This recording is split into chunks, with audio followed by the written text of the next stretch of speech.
I stood frozen on the porch, snowflakes gathering on my shoulders as the door closed in my face.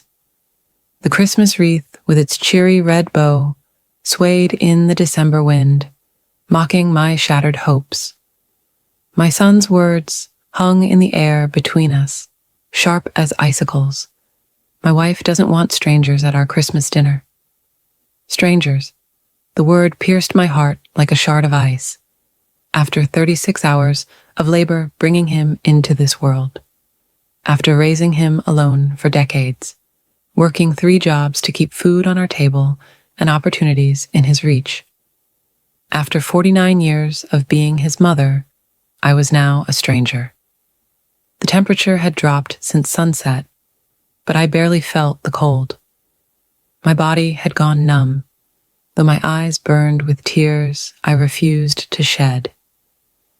Not here.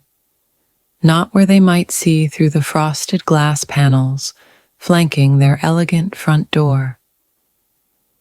Inside their home, lights twinkled on a perfect Christmas tree.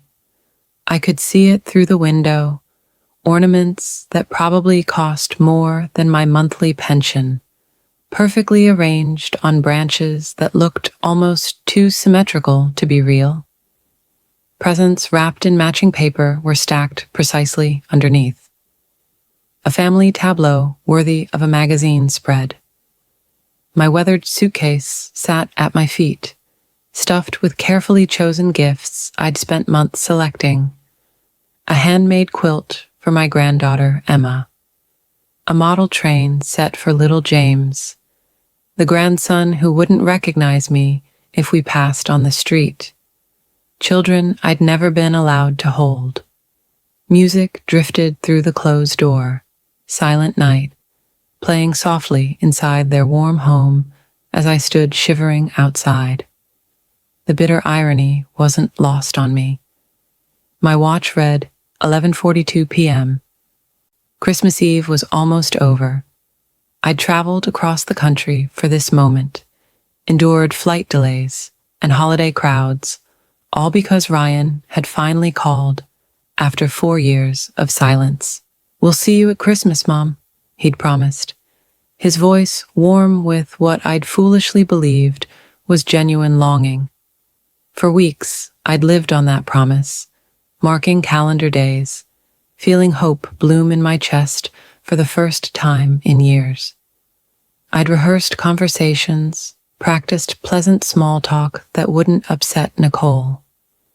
I'd promised myself I wouldn't bring up the past, wouldn't ask why he'd disappeared from my life, wouldn't do anything to ruin this precious chance at reconciliation. But none of that mattered now. Through the window, I caught Nicole turning away, her lips curved in what looked suspiciously like satisfaction. She'd won, again. I stood motionless as snow continued to fall, dusting my coat and hair with white. My fingers had gone stiff with cold, but I couldn't make myself move. Not yet. The truth settled over me like the snow, quiet, cold, and absolute. In my son's eyes, I was no longer his mother. 49 years of love and sacrifice had been erased, replaced by whatever story Nicole had crafted. I was a stranger, left standing in the cold on Christmas Eve. My name is Christine Taylor. I'm 72 years old, though most people guess younger, a small mercy after a life that hasn't always been kind. I live alone in Chicago, in an apartment that's modest but comfortable, with large windows that face Lake Michigan. On clear days, the water sparkles like it's filled with diamonds. I wasn't always alone. For 30 years, I had Ryan, my only child, my reason for everything.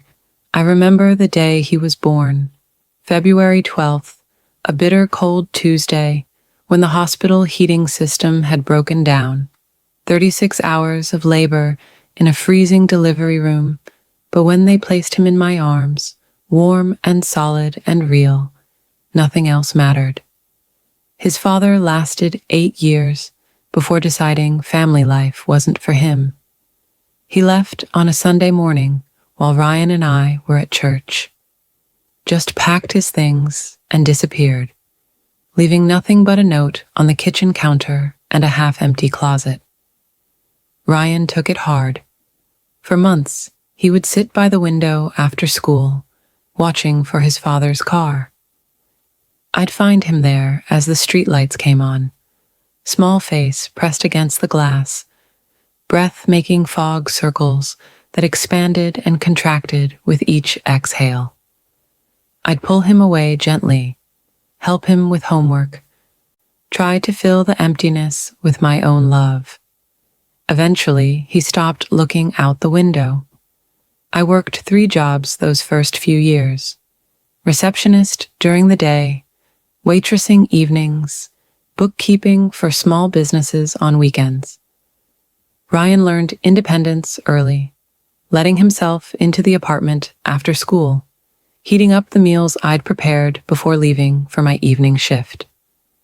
He never complained, not once. Instead, he excelled. Straight A's, debate team captain, scholarship offers from 6 universities. The day he graduated from Northwestern, I thought my heart might burst with pride. My boy, in his cap and gown, giving the valedictory address. That night, he hugged me tight and said, "Everything I am is because of you, Mom." I held those words close during the lean years that followed, when calls became less frequent as his career took off. Then came Nicole. Ryan met her at a charity gala in New York. He called me that very night, excitement making his voice higher, faster. "Mom, I've met someone amazing." 3 months later, he brought her to Chicago to meet me. I remember her standing in my living room, taking inventory of everything with cool, assessing eyes. Tall and slim, with honey blonde hair cut in an expensive bob. Her smile never quite reached her eyes. "Your apartment is quaint," she said, running one manicured finger along my bookshelf. "How authentic." I served the lunch I'd spent all morning preparing, Ryan's favorites from childhood. Nicole picked at her food, asked pointed questions about my career. The way she said it made my decades of hard work sound trivial, and spoke endlessly about the important people she knew in New York, all while maintaining a smile that felt practiced, calculated. Ryan watched her with adoration, blind to the way she subtly criticized everything about me and my home. When they left that evening, I felt a chill that had nothing to do with the temperature.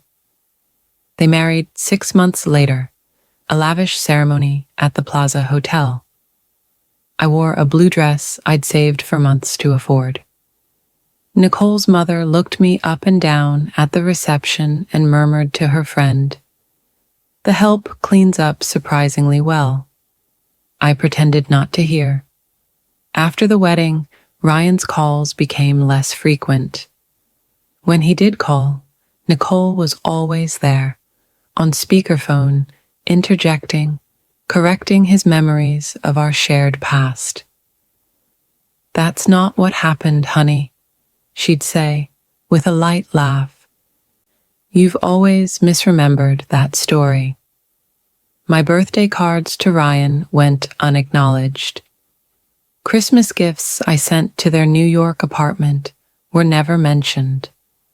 When they moved to Portland for Ryan's new position at Meridian Technologies' West Coast division, I received no new address. I found it through a colleague who worked in HR. Letters I sent were returned unopened. Birthday messages to my grandchildren, born in those silent years, went unanswered. I watched their growth through occasional social media posts when Ryan's privacy settings momentarily lapsed. Emma with her father's eyes, James with the same cowlick Ryan had struggled with as a boy. 4 years of silence, 4 years of calling on birthdays and holidays, leaving voicemails that received no response. 4 years of sending cards and gifts to an address I wasn't sure was still current. 4 years of lying awake on Mother's Day, wondering what I'd done to deserve such complete rejection. Then, last month, the call that changed everything. "We'll see you at Christmas, Mom," Ryan said, his voice warm and familiar. "The kids are excited to meet you." Hope bloomed in my chest like a flower breaking through concrete. I booked the earliest flight I could find, spent weeks shopping for perfect gifts. I practiced conversations in my head, determined to be pleasant, to create no friction, to be so agreeable that even Nicole couldn't object to my presence. The airport had been chaos, a winter storm system threatening the Midwest. Delays announced hour by hour. I refused to leave my seat, even to use the restroom, terrified of missing any announcements. When we finally boarded at 10:30 p.m., anticipation kept me wide awake while other passengers dozed around me. A taxi dropped me at their Portland home at 11:38 p.m. on Christmas Eve. I remember checking my watch, thinking they'd still be up waiting. The porch light glowed warmly. Through the window, I glimpsed their Christmas tree, dripping with ornaments. Music played softly inside. Silent night. I'd barely pressed the doorbell when it swung open. Ryan stood there, not with open arms, but with a stricken expression. Behind him, Nicole, arms folded across her chest, wearing what looked like an expensive cocktail dress. "Mom," Ryan said, shifting uncomfortably, "you're late. We thought you weren't coming." "The storm," I began, but Nicole cut me off. "We've had dinner. The kids are asleep." Her voice was cold, precise. I nodded, forcing a smile. "That's fine. I'm just happy to be here." Ryan glanced back at Nicole, who gave him the slightest nod, a signal I recognized immediately. The puppeteer pulling strings. He turned back to me, his face unreadable. "My son, yet not my son." "Look, Mom, there's been a misunderstanding. We were expecting you for dinner, not to stay. Nicole doesn't want strangers at our family Christmas." And with those words, my world collapsed. I felt my heart crack, but kept my expression controlled. "Ryan," I whispered, "I'm your mother." "It's been 4 years, Mom," he said, as if that explained everything. "Things change. People change." Then the door closed. No goodbye. No sorry. No Merry Christmas. I stood there as snow dusted my shoulders, wondering what terrible crime I'd committed as a mother to deserve such cruelty. Memories of Ryan as a little boy flashed through my mind, how he'd run to me with treasures he'd found in the yard, how I'd worked 3 jobs after his father left to ensure he had everything he needed, how I'd stayed up countless nights helping him with college applications. Through the window, I caught Nicole's triumphant smile as she turned away. But just before, I noticed something else. She was looking at a magazine opened to an article about Lakewood Manor, the historic estate overlooking Lake Michigan that Chicago's elite coveted so desperately. The property Nicole had mentioned in our few conversations, her eyes gleaming with ambition. "Whoever owns Lakewood Manor rules Chicago society," she'd once declared. If only she knew. I don't know how long I stood there, tears freezing on my cheeks, but eventually I set my suitcase down and removed the small notebook I always carry. My hands trembled as I wrote, but my mind was suddenly, startlingly clear. Sometimes when you have nothing left to lose, truth flows easily. When I finished, I carefully folded the note and walked to their mailbox. I slipped it inside, picked up my suitcase, and called another taxi. 3 days later, in my elegant but modest Chicago apartment, my phone wouldn't stop ringing. Ryan's name flashed on the screen so persistently, I considered blocking him. 53 calls, 68 text messages, each more desperate than the last. "Mom, please call me. We need to talk. What did you mean in your note?" "Mom, this is serious.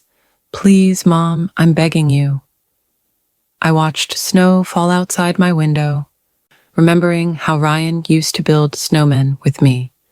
His small hands red with cold, but his face alight with joy. That child was gone, replaced by a man who called his mother a stranger. On the fourth day, at precisely 8:30 a.m., I finally answered. "Christine Taylor speaking." My voice was steady, practiced, the voice I'd used in boardrooms for decades. "Mom." Ryan sounded breathless. "Thank God. I've been trying to reach you for days." "Have you?" I kept my tone conversational. "I've been rather busy." "Mom, your note. Is it true? All of it?" I smiled without joy. "Every word, Ryan." Silence stretched between us, heavy with revelation. "You own Lakewood Manor?" His voice dropped to a whisper.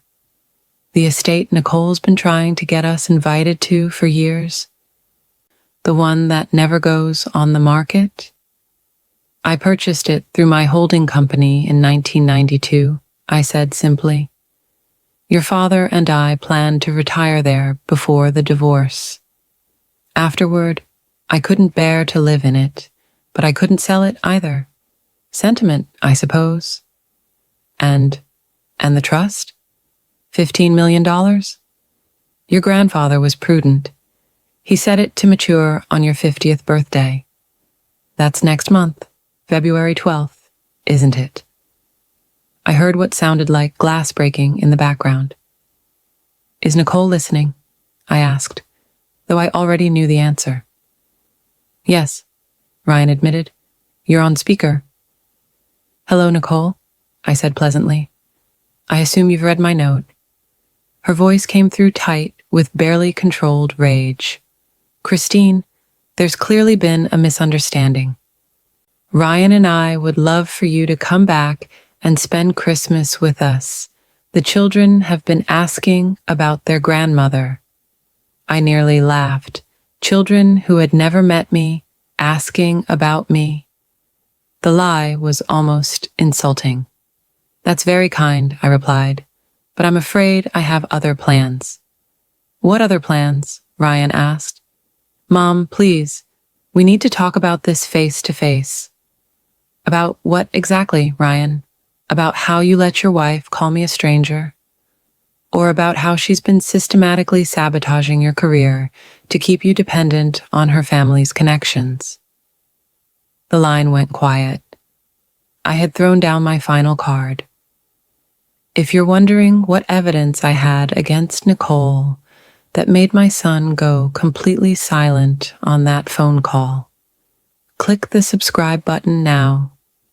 This story of family betrayal and hidden wealth is just getting started. And you won't want to miss what happens when a mother who's been pushed too far finally reveals decades of secrets. The moment when my son realized his wife had been lying to him for their entire marriage. That's coming up next. How did a seemingly ordinary mother like me manage to secretly control one of Chicago's most prestigious properties, the very mansion his social climbing wife had been desperate to enter? And what was really in that note I left in their mailbox on Christmas Eve that made my son call me 53 times in 3 days? The answers might surprise you. They certainly surprised Ryan. Sometimes the people who seem to have the least power are actually holding all the cards. Sometimes the quietest person in the room is the one you should fear most. Subscribe now to hear how I turned the tables on the daughter-in-law who tried to erase me from my son's life, and how a mother's love can become a powerful force when pushed to its limits. Don't forget to leave a comment telling me if you've ever had to stand up to someone who underestimated you. Another silence, heavier than the first. What are you talking about? Confusion had replaced desperation in Ryan's voice. The promotion at Meridian Technologies last spring, the one you were passed over for. Did you know you were actually the board's first choice? Did you know Nicole met privately with Brandon Cole and convinced him you weren't ready? I have the recording, Ryan. Would you like to hear it? I heard movement, muffled voices, a door closing. When Ryan spoke again, Nicole was clearly no longer in the room. Mom, this can't be true. Nicole wouldn't do that. Just like she wouldn't intercept my letters, my birthday cards to the children, the Christmas presents I sent every year. I kept my voice gentle. This wasn't about hurting my son. It was about opening his eyes. She said you never sent anything. I have the tracking confirmations, Ryan. Everything was delivered and signed for. I paused. By Nicole. His breathing grew ragged. I could picture him running his hand through his hair the way he did when distressed. Why are you telling me this now? He finally asked. After all this time? The question struck me like a physical blow. Why now, indeed? Because I'd been afraid of losing him completely. Because, I said slowly, I believed that one day you would remember who you were, who we were. I kept hoping, Ryan, until 4 nights ago when you closed the door. Mom, His voice broke. I'm so sorry. I'm not looking for apologies, Ryan, but I am the trustee of your grandfather's estate. The terms are clear. The beneficiary must demonstrate sound financial judgment. If I determine that the money would be subject to undue influence or mismanagement, I have the power to redirect it to charitable causes. You wouldn't do that, he said, but uncertainty colored his words. Wouldn't I? 4 days ago, you called me a stranger. Why would a stranger leave you millions? The truth hung between us, sharp and undeniable. What do you want me to do? He finally asked. That's entirely up to you, Ryan. But know this, I have a meeting with my lawyers on December 28th. Whatever decisions you make between now and then will determine my decisions thereafter. You're blackmailing me. Hurt and disbelief warred in his voice. I'm giving you a choice, I corrected gently, which is more than you gave me when you shut that door. I heard commotion in the background, Nicole's voice growing louder, demanding to know what I was saying. I should go, Ryan said hurriedly. Yes, you should, I agreed. You have a lot to think about. Just before he hung up, I added, oh, and Ryan, the password to the email account mentioned in my note is your birth date. Everything is there, the recordings, the documents, the proof, all of it. After I hung up, I sat motionless, staring at the phone. My hand trembled slightly as I reached for the photograph on my desk. Ryan at his college graduation, beaming with pride, his arm around my shoulders. The last time I truly recognized my son. My apartment door opened, and Heather, my oldest friend, walked in carrying grocery bags. You finally talked to him, she asked, setting the bags down. I nodded, unable to speak. And, she prompted, sitting beside me. And now we wait, I whispered, to see if my son still exists inside the man Nicole created. Heather squeezed my hand. He does, Christine. He's in there. And you just threw a grenade into the fortress, keeping him prisoner. That night, I dreamed of Lakewood Manor, its grand staircases, its lake views, the life I might have had there. The Christmases we might have shared with Ryan and his children, dreams of what never was, what might yet be. My phone pinged at 2:46 a.m., a text from Ryan. I opened the email. We need to talk. I'm coming to Chicago. I didn't respond immediately. Instead, I went to my window and looked out at the city lights, reflecting on fresh snow. The Chicago skyline gleamed like a jewelry box spilled open, diamonds and rubies against black velvet. Somewhere in that glittering landscape stood Lakewood Manor, empty of the family gatherings I'd once imagined hosting there. Part of me wanted to tell Ryan not to come. That familiar protective instinct, shield him from pain, from difficult truths, from the harsh reality that the woman he married had been manipulating him for years. But he needed to see the evidence with his own eyes, needed to make his own choices. At 3:15 a.m., I texted back a simple, "My door is open. Morning brought a blizzard warning." I checked Ryan's flight status hourly, watching as delays piled up at Portland International. The storm system stretched across half the country, threatening to ground every plane heading east. Just when I'd convinced myself he wouldn't make it, my phone buzzed with an update, landing in Chicago in 30 minutes.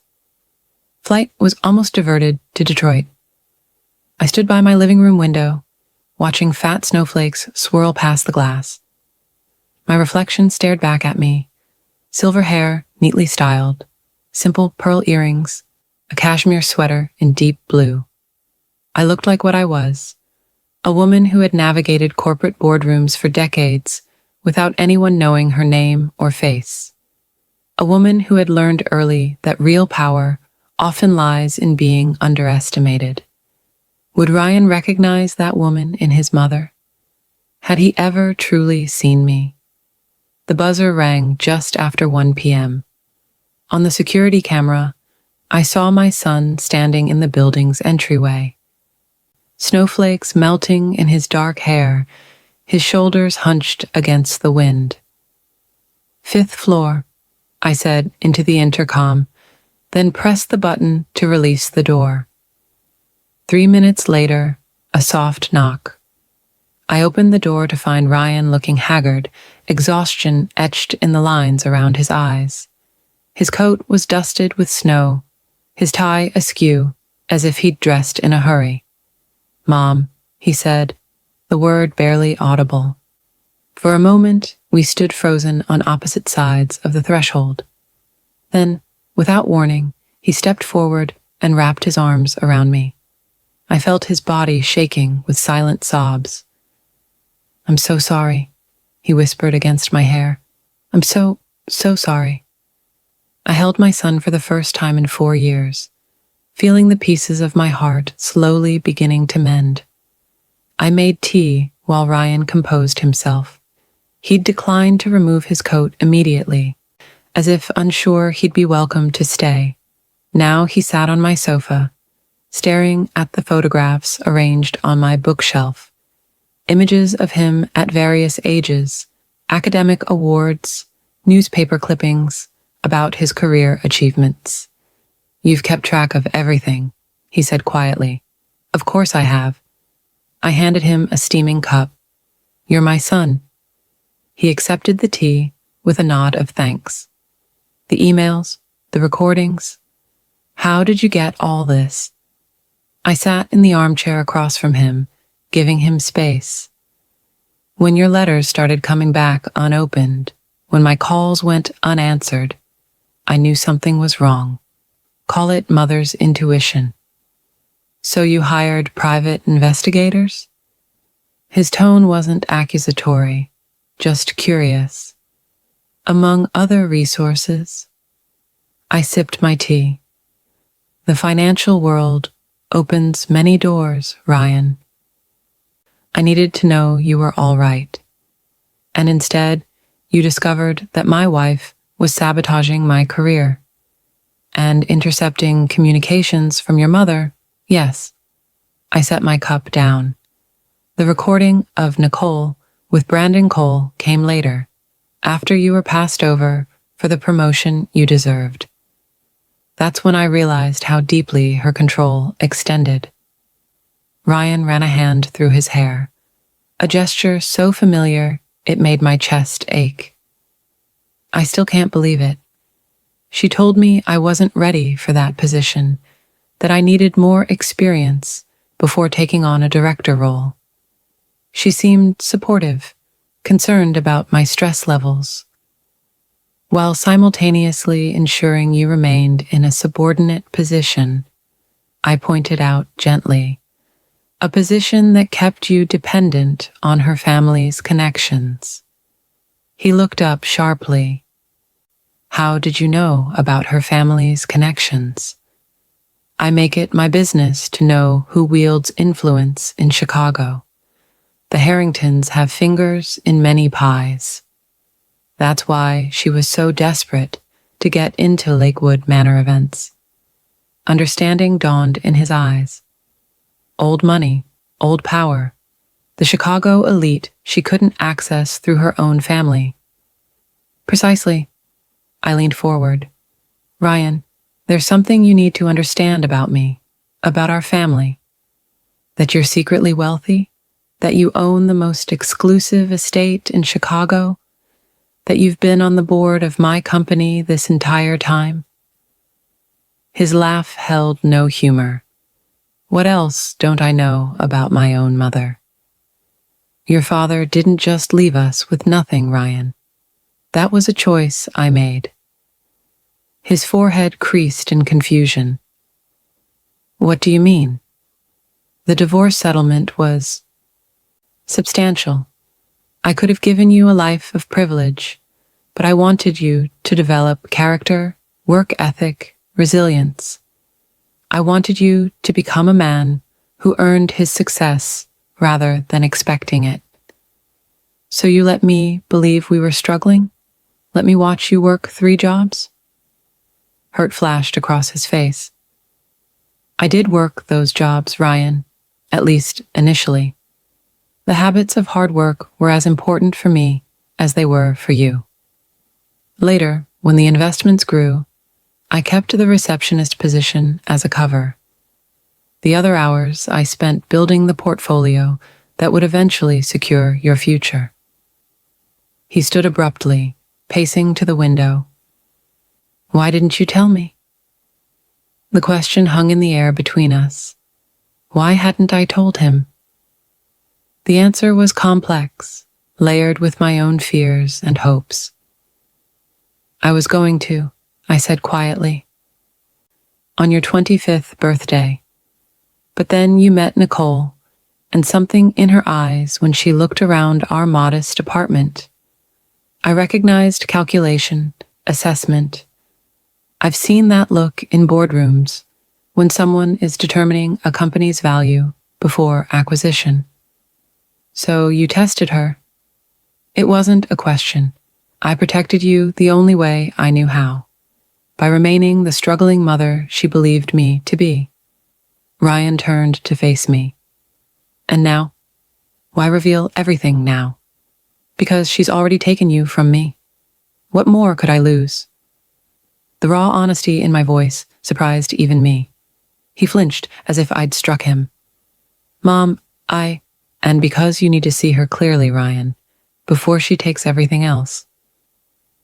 My phone rang, interrupting whatever he'd been about to say. I glanced at the screen and felt my stomach tighten.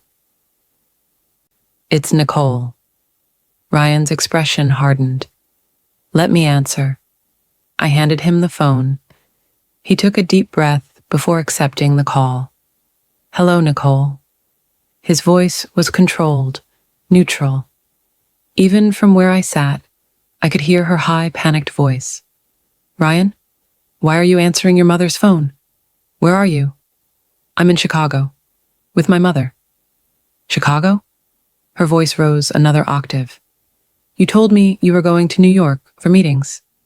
Yes, I did. His tone remained steady. Just like you told me, my mother never sent birthday gifts to our children. Silence, then. Ryan, whatever she's telling you. I've seen the proof, Nicole.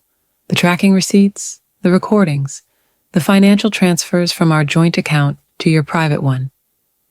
That's ridiculous. She's lying to you, manipulating you. Stop. His voice had a steel edge I'd never heard before. I found the burner phone, Nicole. I saw the texts to Michael. The silence that followed was damning. Ryan, please, she finally said, her voice dropping to a whisper. Come home. We can talk about this. Whatever your mother has promised you, the money, the estate, we can work something out. I watched my son's face transform. A coldness settled over his features, replacing the hurt with something harder. That's what this has always been about for you, isn't it? Status, money, social position. Don't be absurd. I love you. Do you?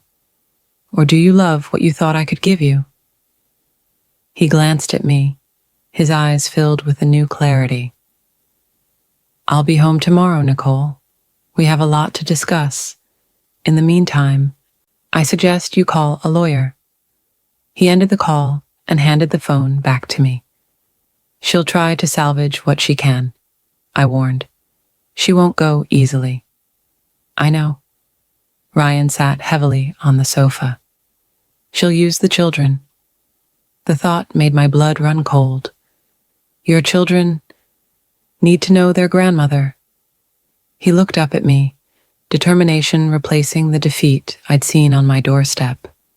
It's time to reclaim my family, Mom. My real family. If you're watching this and wondering how a mother managed to uncover the truth about her son's manipulative wife, click the subscribe button now. This story of family betrayal and hidden wealth is far from over, and you won't want to miss what happens when a mother finally stands up to the woman who tried to erase her from her son's life. The moment when Ryan realized his wife had been lying to him for years, that's coming up next. How did a seemingly ordinary mother like me gather the evidence to expose Nicole's schemes? And what will happen when Ryan confronts her with everything he's learned? Sometimes the quietest person in the room is the one you should fear most. Sometimes the people who seem to have the least power are the ones holding all the cards. Subscribe now to see how I turned the tables on the daughter-in-law who tried to destroy my relationship with my son. Don't forget to drop a comment telling us where you're watching from and what you think will happen next. Will Ryan find the strength to stand up to Nicole, or will she find a way to cling to her control? Stay tuned to find out. Ryan's return to Chicago marked a turning point. But the road ahead was fraught with uncertainty. The blizzard had intensified, the city blanketed in a thick layer of snow, streets nearly deserted. Inside my apartment, the warmth and familiarity of home provided a stark contrast to the storm raging outside. Mom, I need to know everything, Ryan said, his voice resolute. Every detail, every piece of evidence. I need to be prepared for what comes next. I nodded, understanding the gravity of his request. All right, Ryan, let's start with the basics. I retrieved a stack of files from my study, each labeled with dates and subjects. These are the records I've compiled over the years. Financial statements, correspondence, surveillance reports, everything you need to understand the extent of Nicole's manipulation. He took the files, flipping through them methodically. This is overwhelming. How did you manage to gather all of this? Resources, Ryan. I have access to a network of professionals, investigators, financial analysts, legal experts. When you stopped communicating, I knew something was wrong. I started discreetly monitoring your financial transactions, your communications, anything that might give me a clue. He looked up, his eyes wide with a mix of admiration and guilt. You've been watching me all this time. Not controlling you, I clarified. Watching, protecting. I wanted to ensure you were safe, that Nicole wasn't leading you into something dangerous. He nodded, absorbing the information. And the recordings? The ones of Nicole and Brandon Cole? I planted a bug in your home office, I admitted. It was a necessary risk. I needed to know what was happening behind closed doors. Ryan's jaw tightened. I can't believe I was so blind. She made me doubt everything about you, about us. And all this time, you were fighting to protect me. I reached out, placing a hand on his shoulder. I never stopped fighting, Ryan. I just had to choose my battles carefully. He took a deep breath, his resolve strengthening. What's the plan? How do we confront Nicole? First, we need to gather all the evidence in one place. We'll compile a comprehensive report detailing every instance of her manipulation, every lie she's told. Then, we'll present it to her in a way that leaves no room for denial. And if she tries to fight back, she will, I said matter-of-factly. But we'll be ready. I've already spoken with my legal team. They're preparing a case for you to file for divorce, citing financial fraud and emotional abuse. Ryan's eyes flashed with determination.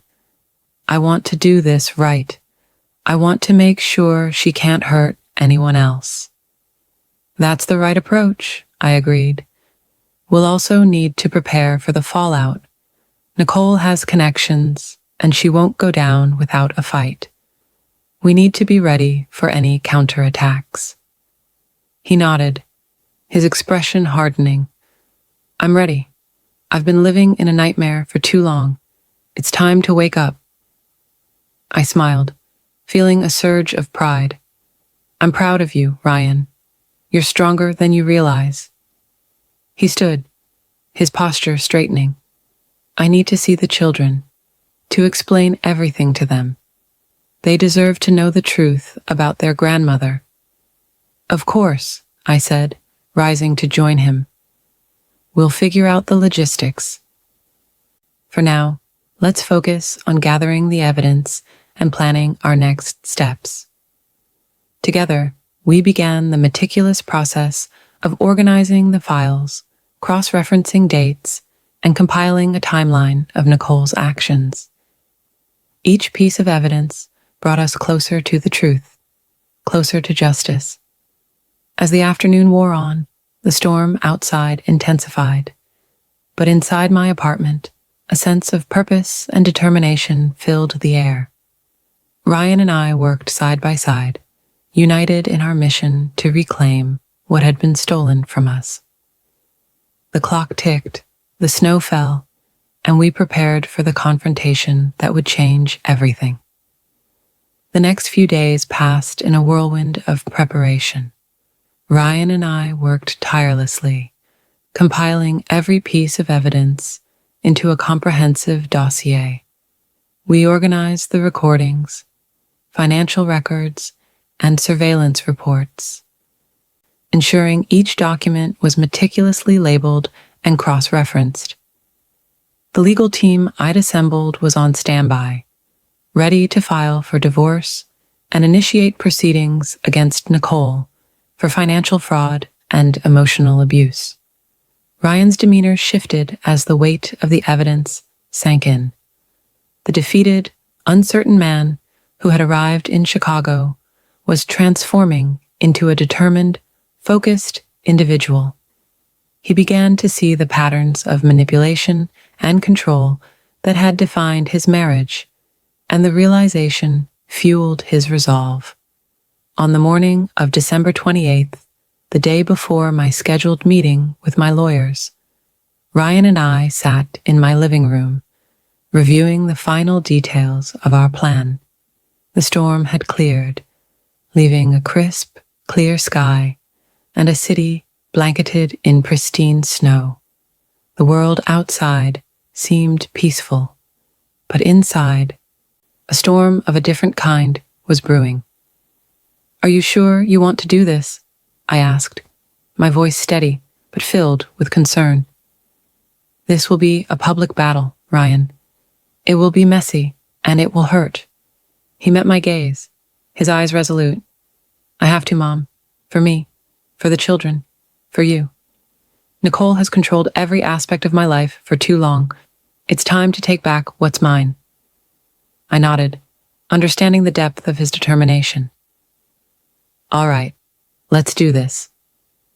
We drove to his Portland home in the early afternoon, the tension in the car palpable. Ryan's hands gripped the steering wheel tightly, his knuckles white. I placed a reassuring hand on his arm, offering a silent show of support. When we arrived, the house was eerily quiet, no sign of Nicole's usual bustling activity. Ryan took a deep breath and led the way inside. The living room was immaculate, the Christmas tree still adorned with its expensive ornaments, the fireplace crackling with a warm fire. "Nicole," Ryan called out, his voice echoing through the empty house. From the kitchen, Nicole emerged, her face a mask of forced calm. "Ryan, you're back early. I thought you were in New York." He didn't respond immediately, his eyes scanning the room, taking in the familiar yet alien surroundings. "We need to talk, Nicole." She crossed the room, her heels clicking on the hardwood floor. "Of course, darling. What's on your mind?" Ryan took a step closer, his voice firm. "I know about everything, Nicole. The intercepted letters, the financial transfers, the burner phone, the meetings with Michael. I have the recordings, the emails, the financial records, everything." Her smile faltered, a flicker of panic crossing her features. "I don't know what you're talking about, Ryan." "Really?" He held up his phone, the screen displaying the incriminating messages. "These texts to Michael, planning meetings, discussing ways to advance your social status, and the financial records showing the transfers from our joint account to your private one." Nicole's composure crumbled, her eyes narrowing. "You wouldn't dare." "I already have," Ryan said, his voice unwavering. "I've filed for divorce. I have a team of lawyers ready to expose every lie you've told, every scheme you've orchestrated. The board at Meridian Technologies is aware of your interference in my career. They're not pleased." Her face twisted with rage. "You can't do this to me. I've given you everything. You've given me nothing but lies and manipulation," Ryan interrupted. "You've turned my children against their grandmother, intercepted my mother's letters, and sabotaged my career. You've been living a lie, Nicole, and it ends today." She took a step back, her eyes darting around the room as if searching for an escape. "You're making a huge mistake, Ryan. Think about the children. Think about your reputation. My children deserve to know the truth about their grandmother. They deserve a mother who loves them unconditionally, not one who uses them as pawns in her social games.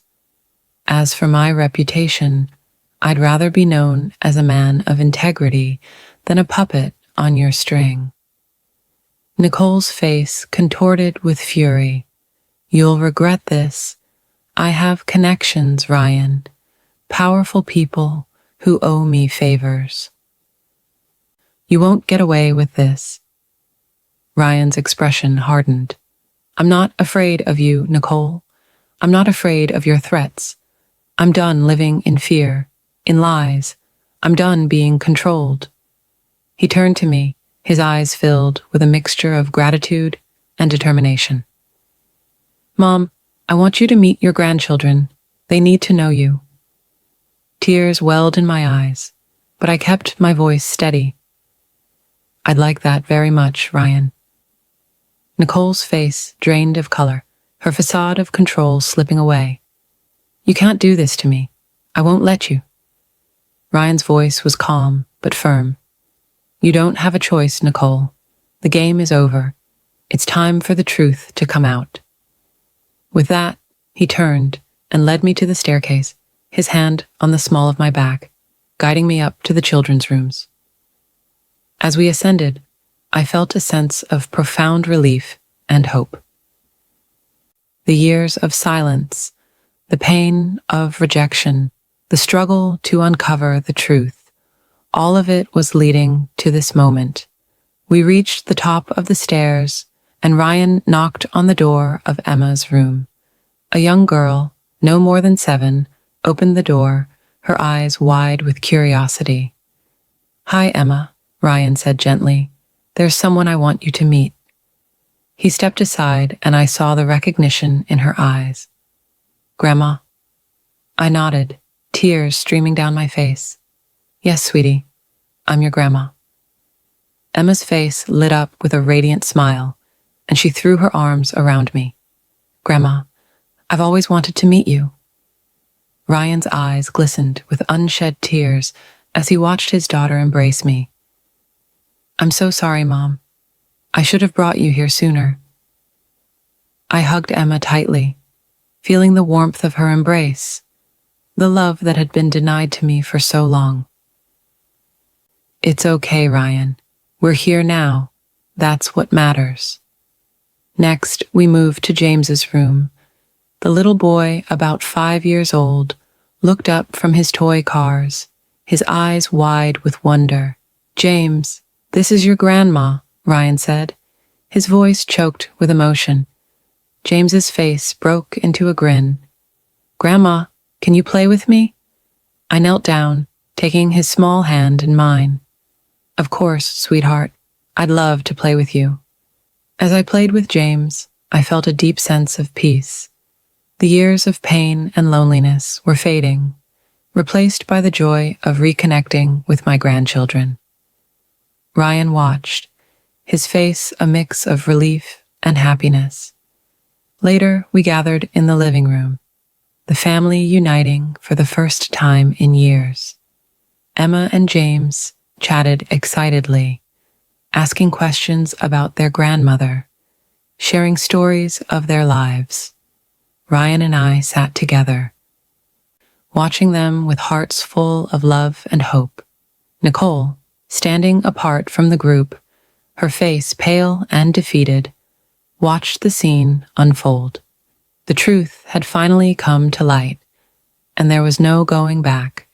Ryan turned to me, his eyes filled with gratitude. Thank you, Mom. Thank you for never giving up on us. I smiled, reaching out to squeeze his hand. I'll always be here for you, Ryan, no matter what. The moment was bittersweet, a triumph of truth over deception, of love over manipulation. The road ahead would be challenging, but for the first time in years, we were facing it together. The days that followed were a whirlwind of legal proceedings, emotional healing, and family bonding. Nicole's attempts to fight back were fierce, but the mountain of evidence we presented was insurmountable. The court ruled in Ryan's favor, granting him full custody of the children and a significant portion of the assets. Nicole's reputation was tarnished, and she was forced to leave the city, her social aspirations in ruins. Ryan and I spent countless hours with Emma and James, making up for lost time.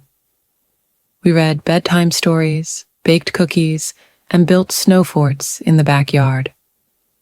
The children's laughter filled the house, a joyful contrast to the tension that had once dominated it. One evening, as we sat by the fireplace, Ryan turned to me, his eyes filled with a mix of gratitude and determination. "Mom, I want to thank you for everything you've done, for fighting to protect me, for never giving up on us. I can't imagine where we'd be without you." I smiled, reaching out to touch his hand. "I'll always be here for you, Ryan, no matter what." He nodded, his voice thick with emotion. "I know, and I'm so grateful. I want to make things right, to rebuild our relationship. I want the children to grow up knowing their grandmother, to understand the strength and love you've always shown." I felt a lump form in my throat, overwhelmed by the sincerity of his words. "I'd like that very much, Ryan, more than anything." The following weeks were a period of healing and growth. Ryan and I worked together to navigate the challenges of co-parenting, ensuring that Emma and James felt loved and supported. We attended therapy sessions, addressing the emotional scars left by Nicole's manipulation and rebuilding the trust that had been shattered. One sunny afternoon, we gathered in the backyard, the children playing happily while Ryan and I watched from the patio. The air was filled with the scent of freshly cut grass and the sound of children's laughter. "Mom," Ryan said, his voice soft, "I want to apologize for everything, for shutting you out, for believing Nicole's lies. I'm so sorry." I reached out, placing a hand on his shoulder. "You have nothing to apologize for, Ryan. You were manipulated, and you're taking the steps to make things right. That's what matters." He nodded, his eyes shining with unshed tears. "I'm going to do better. For you, for the children, for myself." I smiled, feeling a deep sense of pride and love. "I know you will, Ryan. I believe in you."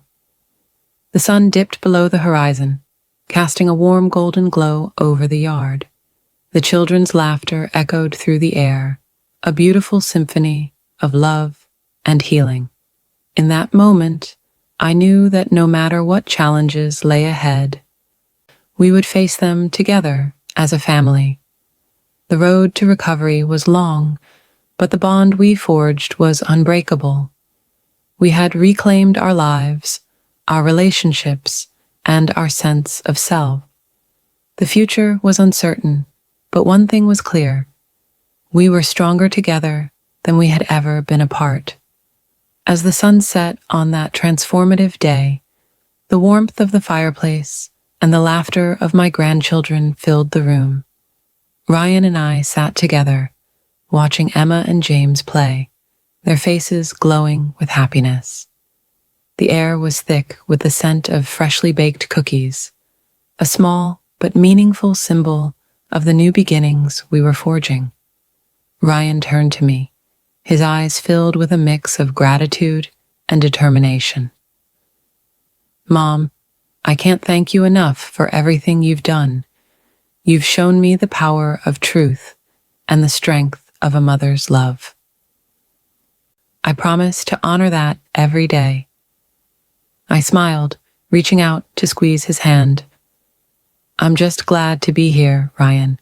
For you, for the children. We're a family, and we'll face whatever comes next together." The moment was bittersweet, a testament to the resilience of the human spirit and the unbreakable bonds of family. The road ahead was uncertain, but we were stronger, more united than ever before. If you've been following this story, you know the power of standing up for what's right, even when it's difficult. Subscribe now to see how a mother's love and determination can overcome even the deepest betrayals. Don't miss the next chapter, where we explore the aftermath of this confrontation and the path to true healing. Leave a comment telling us what you think will happen next. Will Ryan and the children find lasting peace? Will Nicole's attempts to regain control succeed? Stay tuned to find out.